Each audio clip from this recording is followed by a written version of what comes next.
Well, welcome back to Meet Me in the Penthouse. And as we continue to reintroduce ourselves, as we have just this beautiful studio, and we're so grateful to be a part of Herd at One. Shout out to Herd at One.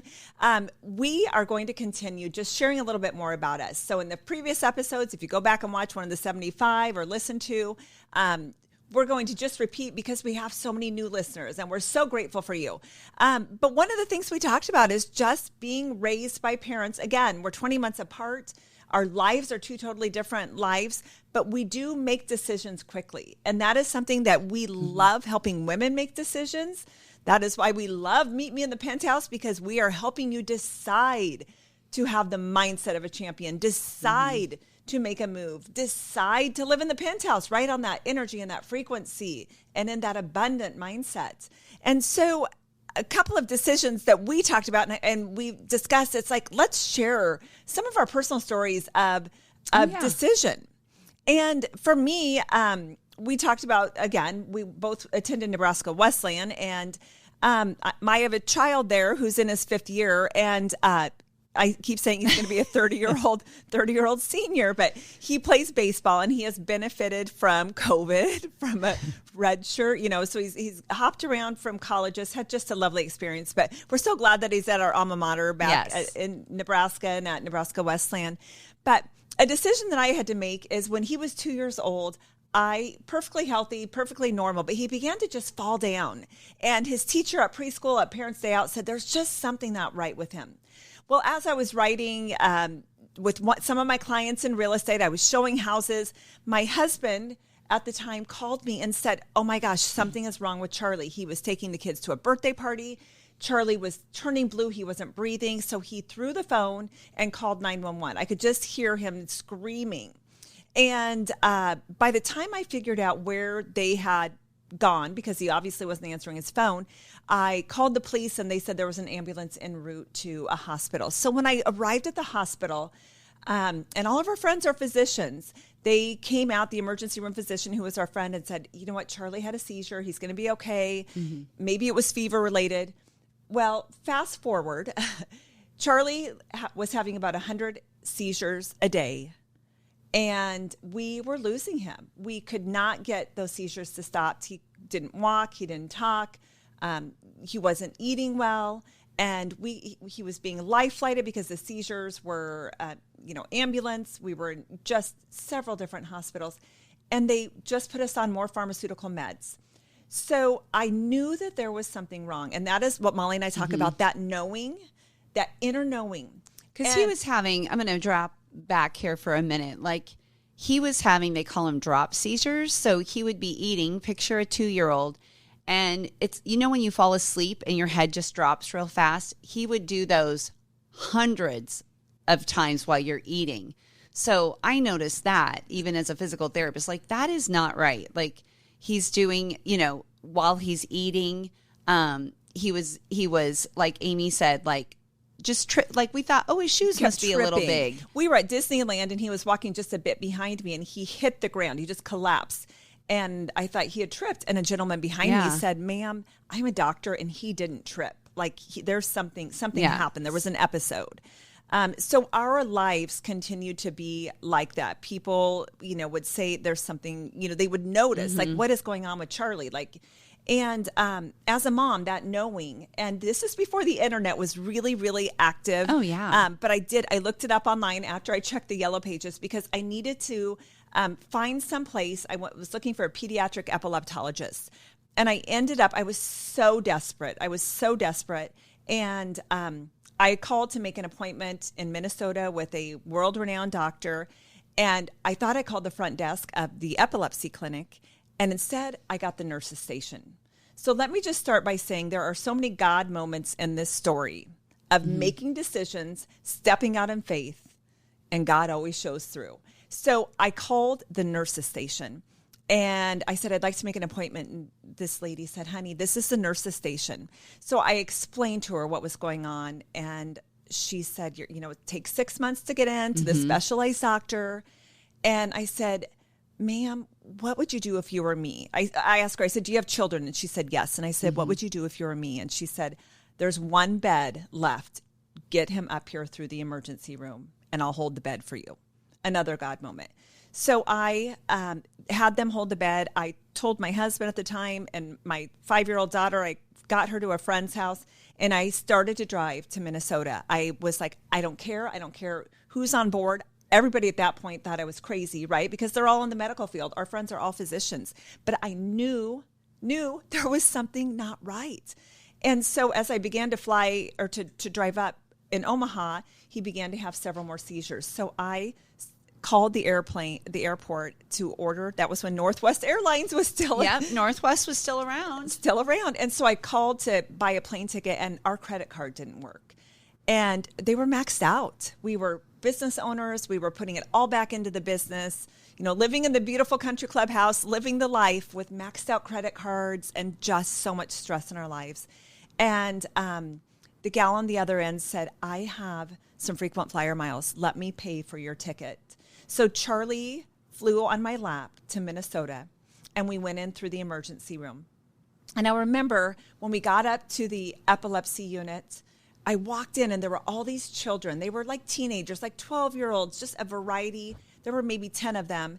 And they had the EEG wires on their head. They had seizure helmets. Mm-hmm. They were in wheelchairs. They were nonverbal. They were diapered. They were tube fed. They were very disabled. And I remember saying, like, I think we're at the wrong place. Mm-hmm. I think we're at the wrong place. And the nurse said, you know what? These children have a really rare disease that's medication resistant. It's called Lennox-Gastaut syndrome. Don't worry. They told us to plan 2 weeks there. They were going to run all the tests on Charlie. 24 hours later, the doctor asked us to come into the boardroom. And back then, they put a cassette tape in and pushed, play and record. Do you remember that? Play and record? Yeah. And so by that time, Molly had come up, mom and dad. Mom had just been diagnosed with breast cancer, and she still came up and pushed record and play on the cassette tape. And he said, Charlie has Lennox-Gastaut syndrome. And I remember just having this out-of-body experience, and I crawled out of the room. I was hysterically crying. I was like wailing might be. Wailing was the word. Yeah. Yes, wailing. So my nearly 3-year-old was going to be like those other children that had full-time caregivers that, were diapered still at 12, nonverbal, tube fed. So I crawled to the end of the hallway on my hands and knees on the concrete tile in this hospital. And I got to the end of the hallway. There was a cross on a church across the street. And I had that spiritual experience, that knowing God for me, inwardly say, stand up. Your child's going to be a miracle. And so I stood up.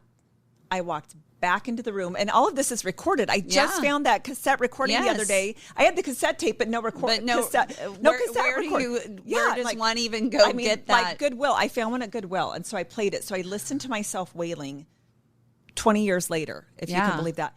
So anyway, they told me, we were assigned a caseworker.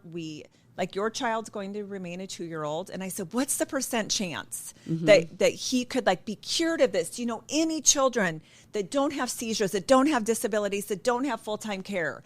And our doctor did not know any, but he said, I'm waiting for someone. And if anybody can be, Charlie can be. So I made the decision. This is where I made the decision that day to see my son as healed.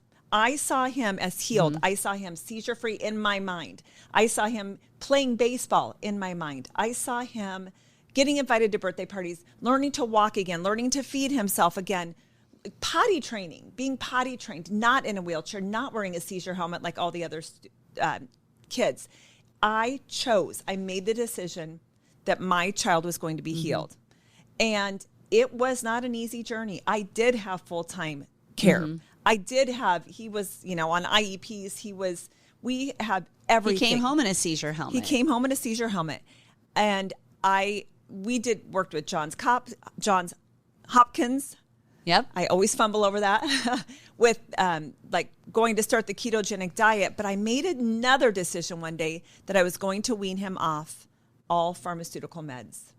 Shift into spring at Edwards Hyundai. Lease the 2026 Hyundai Kona SE all-wheel drive starting at just $179 a month. That's the 2026 Kona SE all-wheel drive starting at just $179 a month only at Edwards Hyundai. America's best warranty. 10 years or 100,000-mile powertrain limited warranty plus Hyundai owner assurance. Learn more at edwardshyundai.com. It pays to make the drive to Edwards Hyundai. $4,999 trade equity or cash down required. 24-month lease. 7,500 miles per year. First payment with signing. Stock H66901. Excludes registration, acquisition fee, tax, title, license, and $180 doc fee. Security deposit waived with approved credit. While supplies last. Offer ends 4/30/26. Shift into spring at Edwards Nissan. Lease the 2026 Nissan Pathfinder SV, a third-row SUV, starting at just $399 a month. That's the 2026 Pathfinder SV starting at just $399 a month with $1,699 due at signing. Don't let spring pass you by. Get to Edwards Nissan and shift into something new. It pays to make the drive to Edwards Nissan. $1,699 due at signing. $399 a month for 36 months. 10,000 miles per year. Includes acquisition and $180 dealer doc fee. Excludes tax, title, license, and lien fees. Lease selling price $41,560. Stock N225389 with approved credit. Offer ends 4/30/26.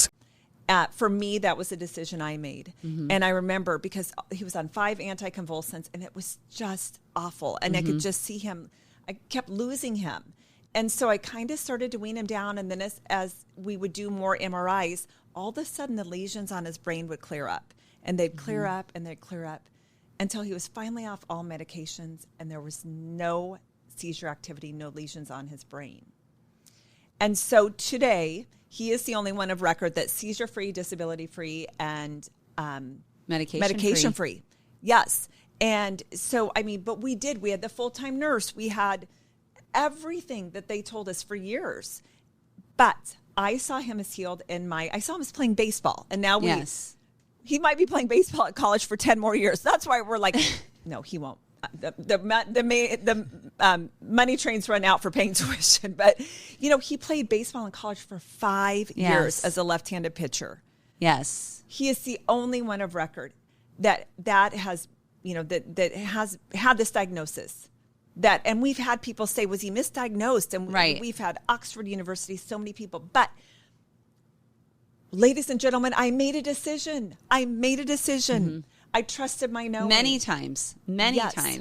People thought I was crazy. I kept my blinders on. I stayed in my lane. I didn't worry what other people thought. No, not for a minute. I know people made fun of me. You stayed in the same pink Victoria's Secret sweatsuit. Yes, pink velour. For like 6 months because you were like, you didn't even care at that point. You were just like, I'm invested 100%. Like I've got blinders on. My son is healed. I'm going to be sharing my testimony in church. Yes. 6 months later, you honestly were. Well, I don't know what that was. It that fast? No, it was a few years later. I shared my testimony in church and have had articles written about Charlie. And again, now he's as a young adult, he does need to get off the payroll pretty soon. But anyway, we live with decisions, which is what we love to help you make decisions. Trust your knowing, trust your intuition. And just like Molly has such an amazing story too of making decisions. Yeah. Endurance. I always say endurance is my superpower, not because I had to, but because I chose to. And I remember as a young, and I say, if you see it in your mind first, and we finally learned about this phenomenon and what it's, what it actually is when we were in San Diego at a longevity and optimization conference that we went to in December of this past year. But it's again, that knowingness of, I wasn't a great athlete. I was nothing exceptional in high school. Yes, I played tennis, I played basketball, but it's not like I was the best one. She even bought beer in her basketball uniform. That's a little bit of a stretch. I really wasn't. Dad always says that. Yeah. However, he did take my senior high school picture into the liquor store and asked them not to sell to me anymore. So yes.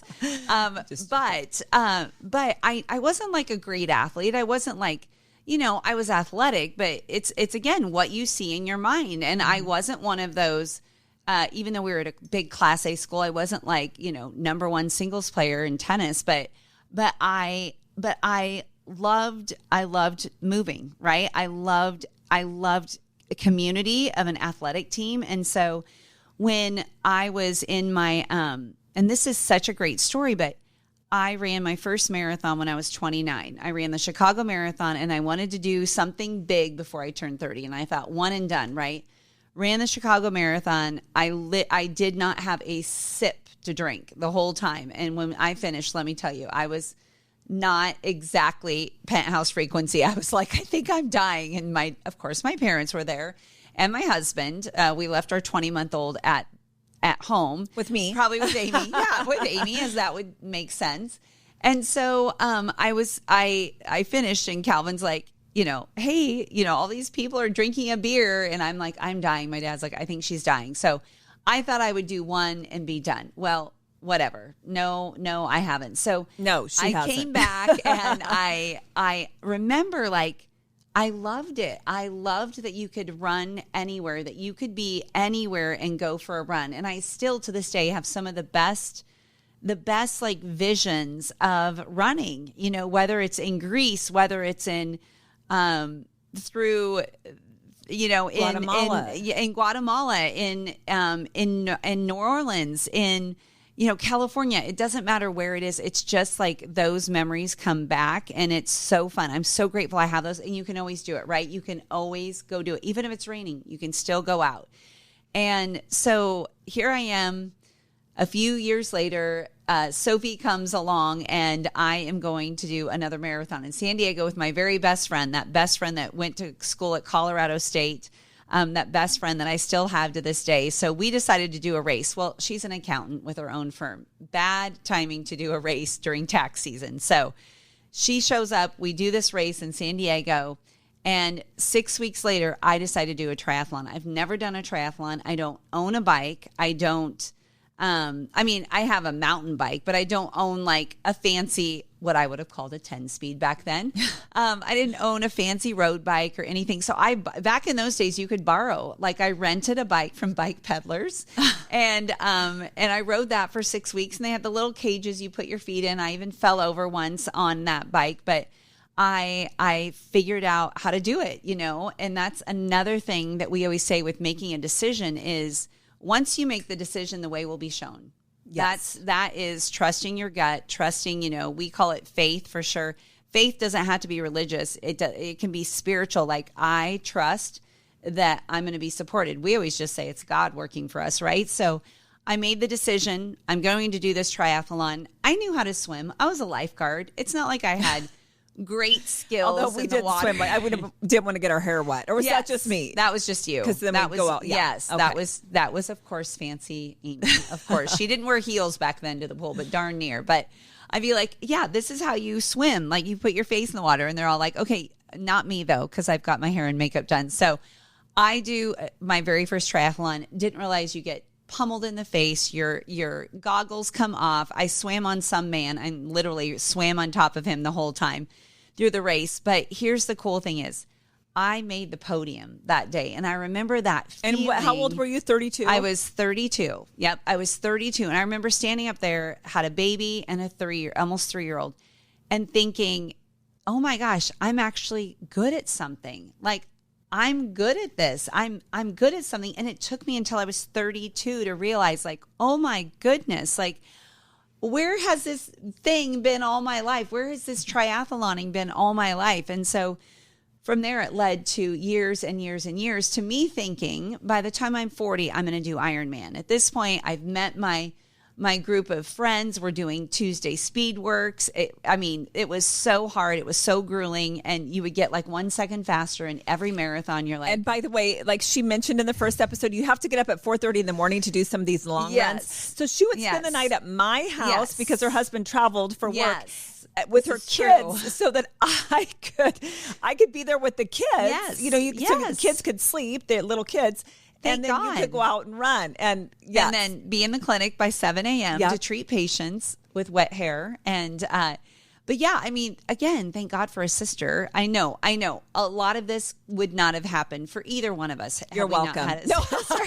She's always like a little bitter about that, but she was sleeping, I'm pretty sure. But anyway, so I decide by the time I'm 40, I'm going to do an Ironman. Well, that didn't happen. I did my and first tell them what an Ironman is. Like, I should tell them. She just takes it so lightly. I'm like, do you know how huge this is? Yeah. So first I did a half Ironman. That's a 1.2 mile swim, 56 mile bike, and 13.1 mile run. So it's all at once, not over 3 days.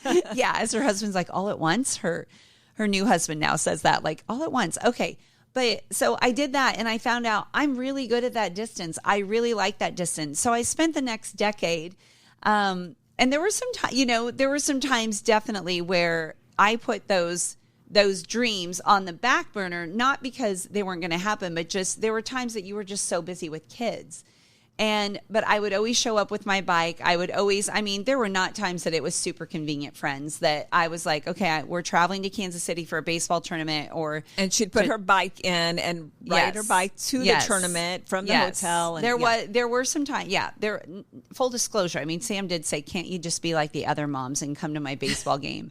Not in padded shorts and not riding your bike 80 miles. But I was like, I'm fitting this all in around my family. I'm doing the best I can. So there were years where I didn't go and do races, but I always was equipped to go do them. But finally, 50 years old comes and goes. And I think, all right, this is it. I'm going to do Ironman. But you guys, that's a little scary race. That is what is an Ironman race? So, the chance would come up to go all in, and I would pull back, and I would be too scared to make a decision.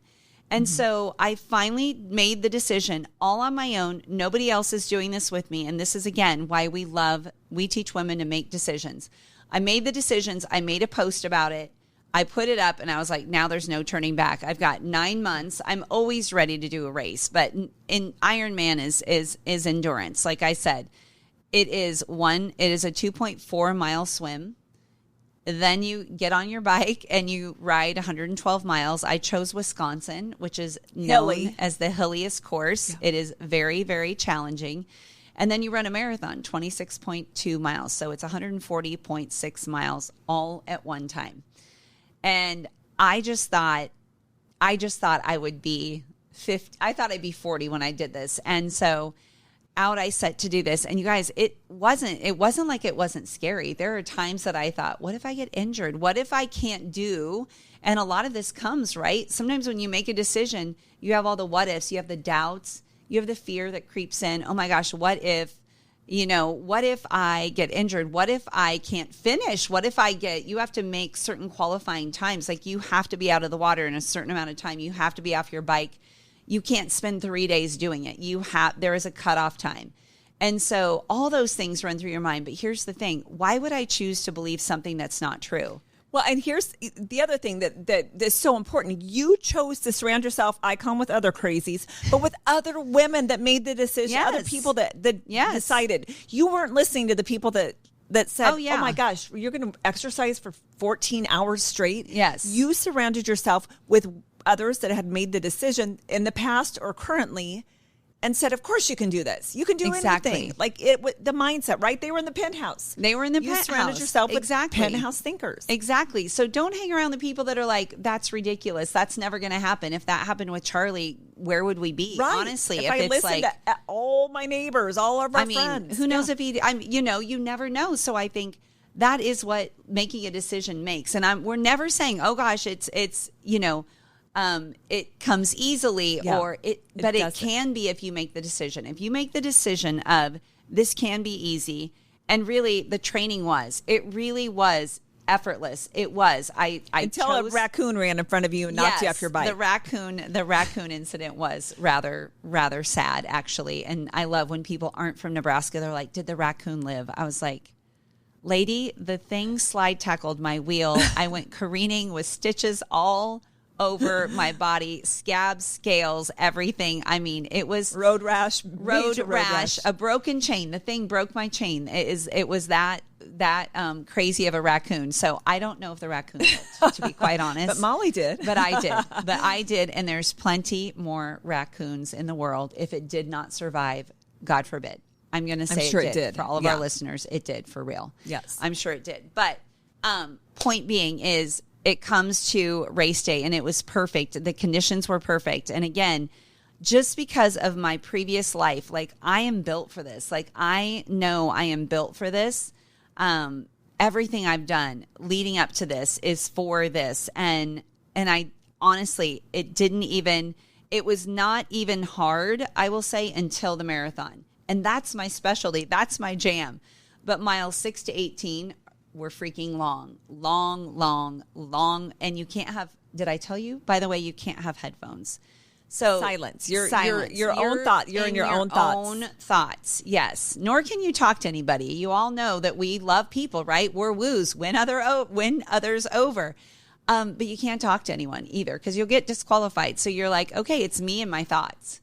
It's me replaying every podcast that dealt with hard, whether it was David Goggins. I'd replay his stuff in my head. I'd replay the Iron Cowboy, James, that has done 100 Ironmans on 100 days. I kept thinking of him but there's only so much thinking you can do for that many miles. And I will say, truly, I could not have done it without our daughter, who doesn't like to run, who doesn't find enjoyment, who wasn't even dressed correctly. I mean, she did cute sneakers on, fashionable sneakers, yes, a really cute sweater. And she's like, I just noticed that my mom, her energy was so much better when I ran with her. And I was like, just don't get me disqualified, girl. Just stay on the side. But she did. She ran the last 13 miles with you. And literally could not have done that without her. And when the man, honestly, the sweet man that took the bracelet off my ankle, that you wear for your chip, he's like, are you okay? Because I could not stop crying. And I was like, I thought I would be 50. I did not think I would be, or I thought I'd be 40. I said, it took me 12 years later to hit that goal. To be an Iron Woman. Yes. You crossed the finish line and they say, Molly Croker, you are an Iron Man. And it is truly the most special words I've ever heard in my life. Yeah. Like, truly, I was like, that's all I ever wanted was to hear that. I was screaming. My mom, God bless my parents. Of course my parents are there. Of course they are. I did take them back to the Airbnb to take a nap so I could go slam a beer while they. It's a long day of racing. Like 14 hours of a place you're not familiar with, trying to see her. Yes, it is not. But I remember, you did it. Yes, you did it. Yes, it's almost like this. It's this voice that you're like, what the heck? I also heard my mom's voice when I crossed the finish line with thousands of other people, and there's 1 million spectators at Chicago Marathon, and whose voice did I hear? My mom's. I'm like, how funny that you hear these very impressive voices. But all to say that Ironman came with a decision. And I could have kept pushing it off. I kept pushing it off. I could, and I did for a little bit. And you're too old. You're too busy. Your kids. And all the excuses. Good God, I was 52. Not that is young. I mean, I know we've all seen the 80-year-old woman, and that will be me. That will be me. Oh God, we told her it takes a lot to train. I mean, then she's not as much fun. She doesn't go out and have cocktails with us. I mean, it does take a lot out of the family. It does. It does a little bit. So, but I'm like, I see that, and I'm like, I'm inspired. I'm like, oh my gosh, and that's what we want to do. And that's our mom. I mean, that's what our mom does. Yes. Yeah. I mean, she's 80. She's out. I mean, she doesn't do triathlons, but she walks 10 miles a day. I mean, that's. I mean, she doesn't care if it's cold. She's a good old farm girl. So off she goes. So, yeah. And now I just have to insert, because our dad, when we went to Nebraska Westland, said, if you girls ever get a tattoo, we will not be paying for your college education. So I am still tattooless. Molly, however, I do. My one and only. She broke my one and Dad's only rule at 54. You got a tattoo. It took me 2 years to get, because I was like, okay, I got to make sure. We had to make sure Dad wasn't going to be upset. Yes, yeah. I'm not going to get grounded from my dad. But and I got it. Somebody called this like the power position when you have a mic, like your mic arm, right there. Right, my mic arm. Yeah. My mic arm. And my 23-year-old actually placed it. She said, "Mom, get it there so when you do a selfie." And I was like, "That's great," because I don't really want it on my calf where it's supposed to go. But yes, my one and only tattoo, but thank God my college is paid for at this point. Yes. So. And Dad actually was supportive. Our 85-year-old dad. He loves to show it. He's so proud of Molly that he loves to show it. Yes. Yes. And so as we bring this back around to just the power of a decision, and there's nothing special about Molly and I. No. We surround ourselves with women who make the same decisions. And that doesn't mean that they're always the right decisions. I have failed more times than anybody has. Both of us. But we pivot. And we think, well, that didn't work. And so we make what can we try that will? Yes. We're always like, well, yes. How else can we try it? What else can we do? And again, being with people that help guide us, being in mastermind groups, being in communities. That's what we're creating. Just like our dad, who, was sobered up 50 years ago. He made the decision to every day, and he'd say 1 second at a time, I'm not going to drink. 1 minute, the next minute, the next. So one day at a time, as he always says, he's made the decision to not have a drink. And he has created an incredible community and mentored an incredible community of men. And that's just been so much fun to see. We have seen that just from the power of decisions. And so as we continue on this journey, we are going to help. That is like our passion. Yes. Is helping women make decisions. And that's why we've created this platform of bringing our voices out, like speaking, coaching. This is kind of a multifaceted thing with our podcast, with speaking, with coaching, because at the end of the day, and I love saying this, is we don't teach women to do more. We teach them to become more. And that's really the whole point, because we've been in the doing phase, the grinding, the exhaustion, the hustle. Yes. But the cortisol levels, yes, we call it fluffy. Out. You're maxed out. You're a little fluffy, and it wasn't from beer because you didn't have time to drink beer. No, but you must. I found time to drink beer. She might be fancy, but in her previous day, a Bud Light, just wrapped with a napkin around it. But, but I do love that we really want to teach women how to become more. That the doing, the first half of our life, it really was about the doing. It's about the becoming. And when you love who you're becoming, decisions come easier. They come quickly.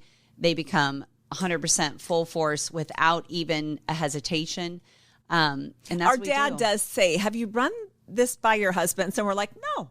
Why do we need to run it by our husbands? No. I mean, they don't expect us to anyway. So we do make decisions. I mean, of course, we think of them and how it will impact them, but we don't need. They trust us. Yeah, they do trust us. They trust us. Yes. So that's a wrap, friends. Is we just want you to know and feel strong in making decisions. And I want to leave you with this. What decision have you been thinking about? Have you been that maybe wakes you up at 3 a.m? What decision do you need to make that could change the entire trajectory of your life? Thanks so much for joining us for another episode of Meet Me in the Penthouse. And we would love to have you follow us at www.sistersnextdoor.com. Anywhere that you listen to your podcast, please feel free to give us 5 stars, because we know you're going to find us fabulous, and pass this along to any friends that you know would enjoy this episode.